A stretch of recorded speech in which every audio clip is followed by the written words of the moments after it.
Perched beneath the iconic White Cliffs of Dover, where England's ancient geology plunges into the restless channel, lies a landscape that feels both timeless and utterly new.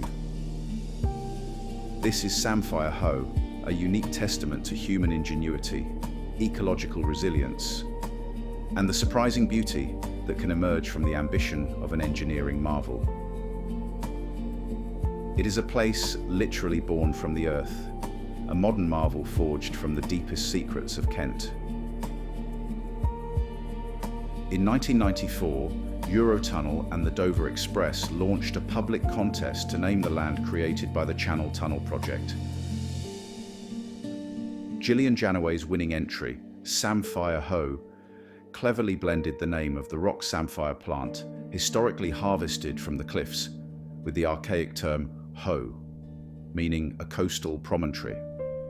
Janaway, a teacher and Shakespeare enthusiast, specifically referenced both the plant and the location in her submission. Drawing inspiration from King Lear, she chose the name to reflect both the plant and the site's location.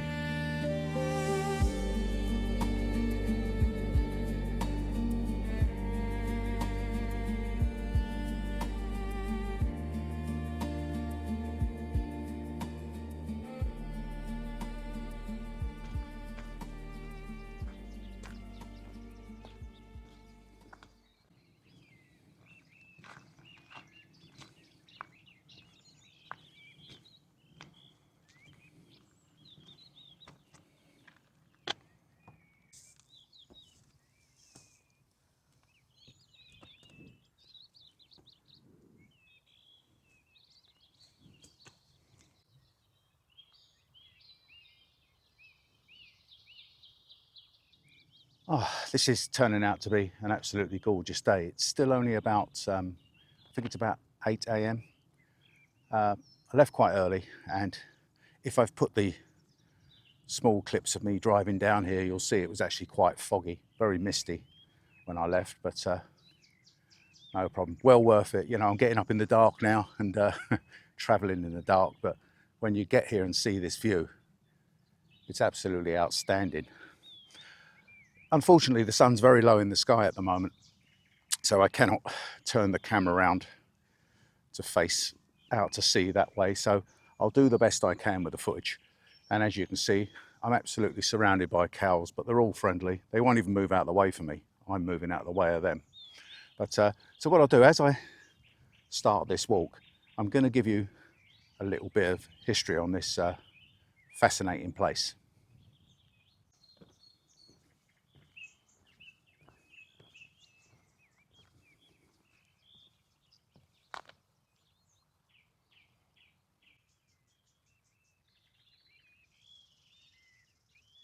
To understand Samphire Hoe is to delve beneath the waves, some 30 years into the past. In the late 1980s and early 1990s, an audacious project was underway: the construction of the Channel Tunnel, an umbilical cord of steel and concrete linking Britain to mainland Europe. This monumental feat involved boring 2 parallel rail tunnels and a service tunnel through the chalk marl beneath the seabed. As the colossal tunnel boring machines gnawed their way forward, they excavated millions of tons of chalk and flint, material that needed to go somewhere. The solution, brilliant in its simplicity and scope, was to create new land. Rather than transport the spoil inland, it was strategically deposited at the foot of Shakespeare Cliff, on the Kent coast near Dover. Over 4 years, 4.9 million cubic meters of chalk marl, primarily from the English side of the tunnel, were carefully placed behind a massive seawall constructed from immense rocks. Piece by piece, a flat, protruding platform began to emerge from the sea, extending some 2 kilometers along the coast and covering an area of 30 hectares, roughly the size of 42 football pitches. This was the genesis of Samphire Hoe. But its story didn't end with its creation. The raw, exposed chalk platform, initially a barren expanse, was destined for a radical transformation. The vision was not merely to dispose of waste, but to create a haven for wildlife and people. Under the careful stewardship of Eurotunnel and the White Cliffs Countryside Partnership, a program of ecological engineering began.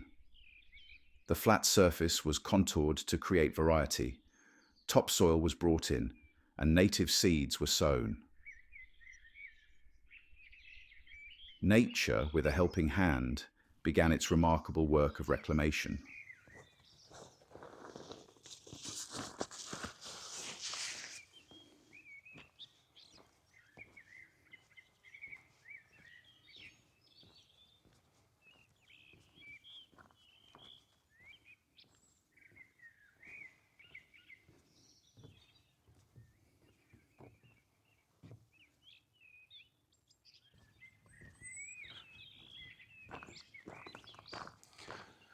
Well, so far the path has been very walk-in friendly. Now it's gone into type 1, you know, the sort of stony path. There was a sign back there that said that mobility scooters may have a problem from here on in. Not sure they would, but I suppose it's fair warning. It's a camber and stony.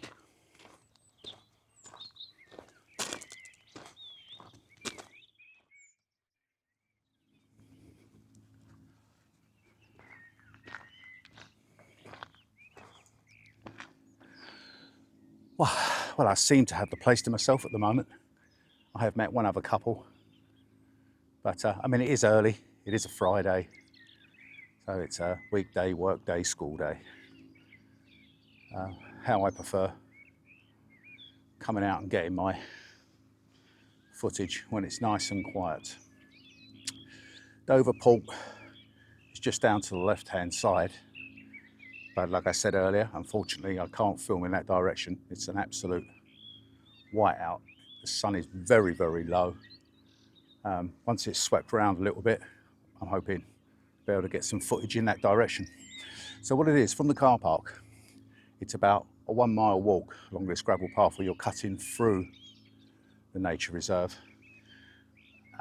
In a mile, or 1.6 meters, sorry, 1.6 kilometers, you turn left and then you drop down, and then you can walk back for the same distance, about 1 mile, 1.6 kilometers, along the seawall. And then you can wiggle your way back up to the car park. But so it's not massive, but you've got the sea, Dover Port, and the White Cliffs. I mean, it's spectacular, Shakespeare Cliffs. So, you know, it's been on my to-do list for several years now, probably even before lockdown, but sort of got lost along the way. And when I was down here, or this area last week in Deal and Warmer, filming, on the way back on the old A20 road, I see the signpost for it, and I thought, yep, that's it. That's next week's video. So I'm finally getting it done. You may be able to hear it in the distance. That's a fishing trawler motoring along. We're literally only about 100, no, not even that, 60 meters from the edge of the seawall. So, and I will be getting down on the beach. I believe low tide is at 10:30, so I should have plenty of time on the beach. As I said, hopefully get the drone up. I've got to be a little bit careful of the Dover Port Authority's no-fly zone, and there's a cooling plant at the far end of this small, we'll call it an island, and that is a no-fly zone as well. But I do know where it is, so I will keep within the rules and regulations. Right, let's get on with the walk.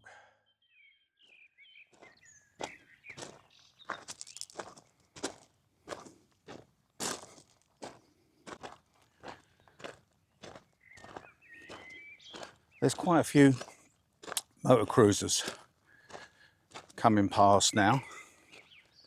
I don't see the point in filming them yet because they're a little bit far away, but hopefully when I go along take a walk along the seawall, then we should be able to get some shots of them.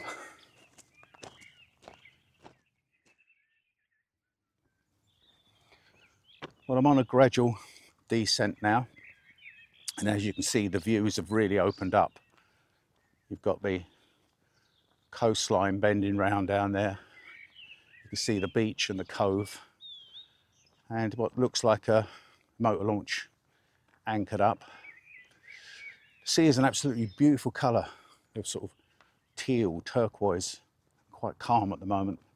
Sky is blue, just with whiffs, little whiffs of white cloud. Yeah, absolutely stunning day. Probably one of the last we're going to get for quite a while now, as we're well into autumn, so I'm trying to make the most of it. What a view. It's a very, very easy walk. I've done the ascent, and to be perfectly honest, it's absolutely nothing. So now we're sort of descending down towards the seawall walk. Well, that was a bit deceiving, because as I was descending, I thought I was going to be walking more or less straight down to the seawall on the beach, but it winds round to the left and the right with these small areas of water in between, which the water level's quite low at the moment. Although we've had quite a lot of rain over the last week, it's been very, very dry over the summer. One of the things that always amazes me when I do visit these places, these nature reserves, is if there is livestock, such as there's cows and sheep here, how friendly they are. But then they're going to be, they're so used to humans coming through. As I said earlier, I was coming through the gate and they were just, well, they're curious, they're just staring at me. Wouldn't move out of the way. They're no threat. I know some people are scared of cows. They are rather large and smelly. But I think it's lovely to get up close. They have such beautiful faces and sort of big innocent eyes. Across another bridge.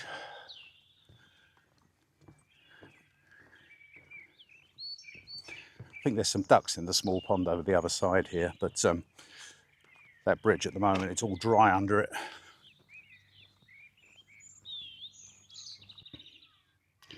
Now, I'm not sure if you can make it out, but up there, there's a path, and you can actually cycle along that path. That more or less follows the fencing, and the other side of that fencing is the railway.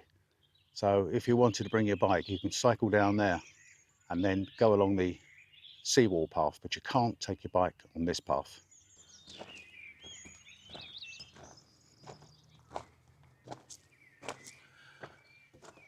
Well, we're now at the end of the gravel path that cuts through. Now, if we turn left here, we will follow the seawall path all the way back to the car park. Up to the left here, that is your cycle route. It is a walking route, but cycle route, which literally follows the railway line. And we have the beach directly ahead, which we'll be visiting any second now.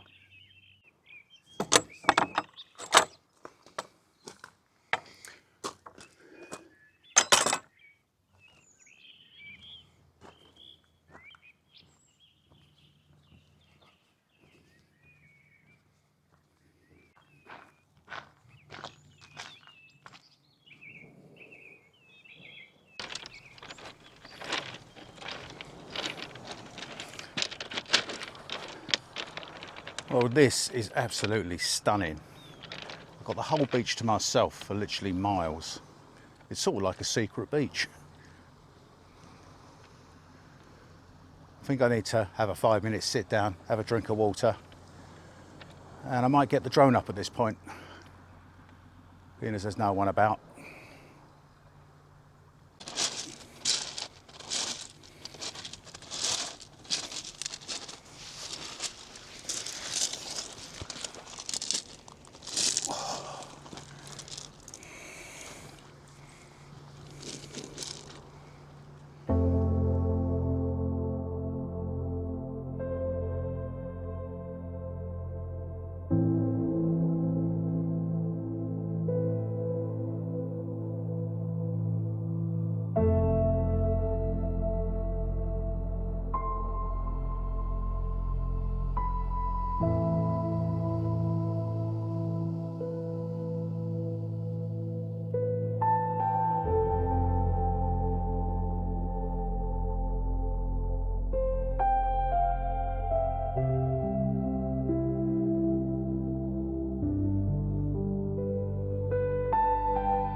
Today, Samphire Hoe is a vibrant, award-winning nature reserve, a living monument to its industrial birth. The once barren chalk has been colonized by a rich tapestry of flora and fauna. Rare plants like the early spider orchid and the sea kale thrive here, alongside the distinctive samphire, giving the hoe its name and a connection to the edible plant that often colonizes coastal mudflats. The open, sun-drenched environment supports a multitude of butterflies, including the Adonis blue and chalkhill blue, whose wings flash like jewels in the summer sun. Overhead, kestrels hover, and peregrine falcons nest on the towering cliffs above, while the calls of kittiwakes echo from the rock ledges. More than just a haven for wildlife, Samphire Hoe is a cherished space for people. Its flat, accessible paths make it ideal for gentle strolls, offering panoramic views of the English Channel, passing ships and the dramatic cliffs. Anglers cast their lines from the seawall. Birdwatchers scan the skies and sea, and families picnic amidst the wildflowers.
There is absolutely no wind at all, very, very minute breeze. It's absolutely perfect weather for getting the drone up.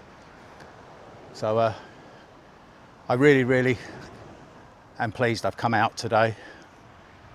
But tomorrow's forecast for rain, Sunday's even worse. So you've got to take these opportunities while you can now.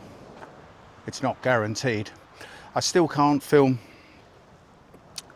a lot of the walk back because I'm walking along the seawall route and it'll be directly into the sun, but I'll get what I can get for you. Well, as you can see looking back, we're walking along the main concrete path, but there is different layers. So you can, if the waves are lipping over the wall, you can actually move up to slightly higher ground and carry on walking, although they do shut this off if the weather's particularly bad. It is a bit of the worst of two evils at this time of year. The sun is always very low in the sky, and it really does, it makes it problematic for filming. But then again, if it was really dark and dingy, it's problematic as well. It's very hard to find the in-between ground. So generally speaking, when I get out videoing, I just get what I get, especially this type of video. If I'm going into something like Rochester Cathedral, like I did about 7 or 8 months ago, then I've pre-planned the filming, and obviously I'm 90% of the time I'm going to get the shot I want, because obviously the lighting is at a certain level in certain parts and I can adjust accordingly. It's very, very difficult to do that when you're out walking, biking or kayaking. It's just, you'd be all day ordering settings and get nothing done. So I just prefer to go with the flow, get what I can get. And everything's a little bit one way on this video, but that's how it goes, that's how I roll. What a steaming day, really hot now. Really beginning to feel it, back's very sweaty with the rucksack on. The rucksack, by the way, it's got nothing in it. I'm not bringing it for looks. It's full of camera gear. When I say it's got nothing in it, it's got no food or nothing like that, no jackets. It's purely cameras, drones and all the rest of it. And it's actually quite heavy, but it serves its purpose.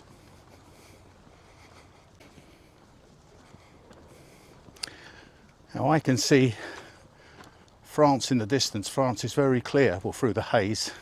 But unfortunately, again, you can't, because it will just go completely black, the screen. But it looks literally swimmable.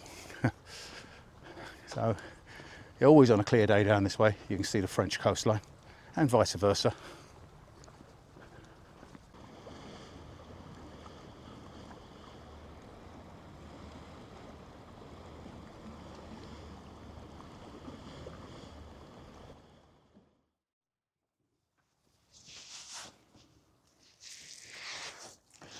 As you can no doubt see, sun's gone in, and I've managed to point the camera in the other direction. And just behind me there is the Port of Dover. There's a ferry in. It's about 2 miles away, but it doesn't actually look that far away. I'm sitting on an inspection cover, so you'll probably hear some sort of growling, moaning noises. That's the waves coming in underneath coming in and going out. Yeah, whoa. It's actually nice to have the sun go behind a cloud for a bit, just give me a little bit of respite. It's getting very hot. I've had the drone up, there's been absolutely no wind, just a gentle breeze. So it's been a very, very relaxed flight as well, because I haven't had that to contend with. The only thing I've had to be aware of, that I'm right on the edge of the Dover Port Authority no-fly zone, which is a 6-mile exclusion zone from flying. But I know I've not gone in it. I'm more or less bouldering it here. What I'm going to do, I've run out of water and I'm more or less back at the car park. It's just up there, so I'm going to go and I've got a frozen water bottle, another 2-litre one, which should have thawed out a bit now. So I'm going to top up my water bottle. Strangely enough, I had about 1/4 litre left, and a little spaniel come up to me panting away. So I literally gave him the last 1/4 of the bottle. But there you go, it was getting a bit warmer.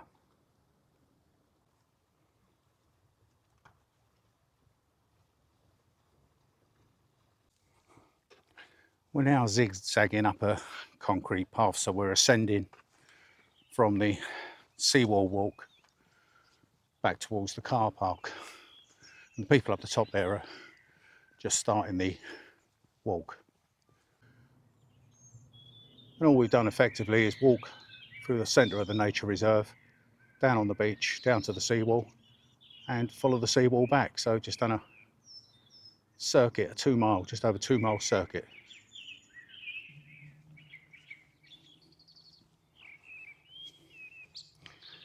We're back at the car park now, but I'm just going to pan it, and then I'm going to take you around to the right here. Just have a sit down for 5 minutes.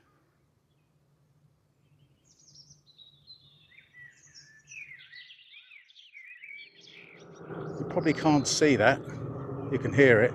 That's 4 Spitfires flying together over the white cliffs of Dover. Oh, if only I had a good zoom lens on this.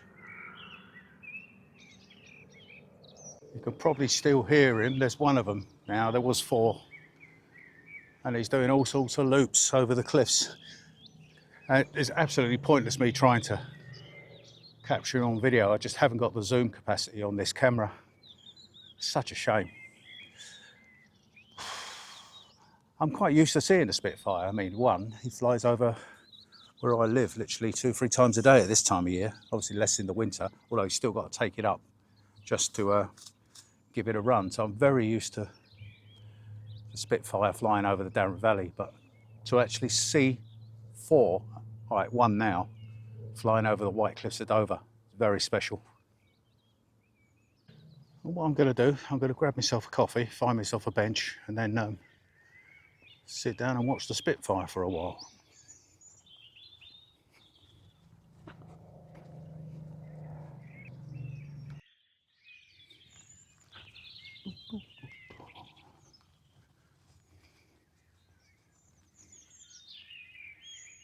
Oh yeah. Morning. Can I have a latte, please? 60. Okay, thank you. Thank you very much.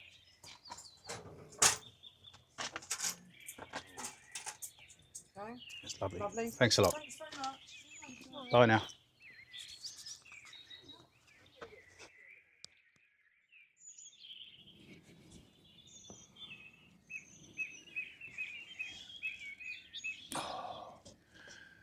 That's it. A nice little latte from the hut there.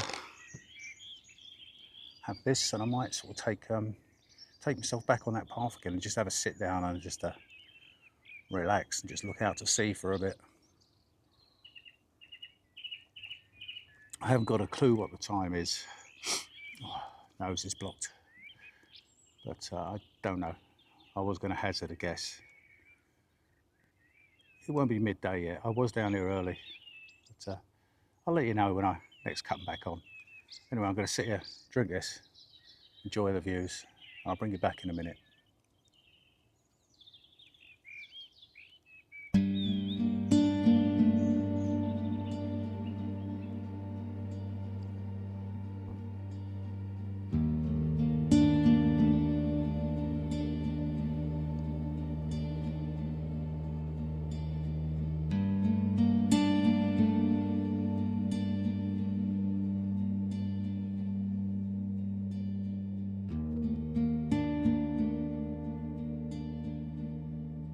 Samphire Hoe stands as a powerful symbol. It reminds us that even from the most intense human endeavour, something beautiful and wild can emerge. It is a testament to the fact that when we plan with forethought and respect for the natural world, engineering feats can not only serve human progress, but also create new, vital habitats. From the deep earth of the Channel Tunnel, a new land bloomed. A place where history, nature, and human endeavour intertwine in a truly original and engaging narrative.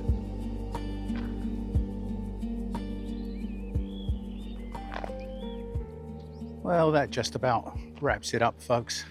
It's been a very, very nice morning out. It's around about 11:45, so I've been here about 4 hours. Remembering I am filming, I've been sitting on the beach and I have had a few moments to myself, just mainly sitting there, just staring out to sea. There's quite a few people about now. It's certainly not busy, but I should imagine it'll get busier this afternoon. And most of the livestock, they've sort of disappeared into little corners now, like the cows are all over there. So I hope you've enjoyed this video. Not a particularly long one. Nothing too difficult for me, walking wise or whatever. Very, very pleasant, in fact. Well worth the visit. Obviously, I've got the weather for it as well. I spoke to the lady at the coffee hut and I asked her, I said, are you seasonal? Do you pack up for, winter? And she said, no, open all year round. You'd be surprised how many people come here in the winter. So I suppose it has a different type of beauty, but I'll stick with this. Okay, so with the backdrop of the White Cliffs, Shakespeare Cliffs, I'll say goodbye. I'll close the video and I'll see you on the next one. Bye for now.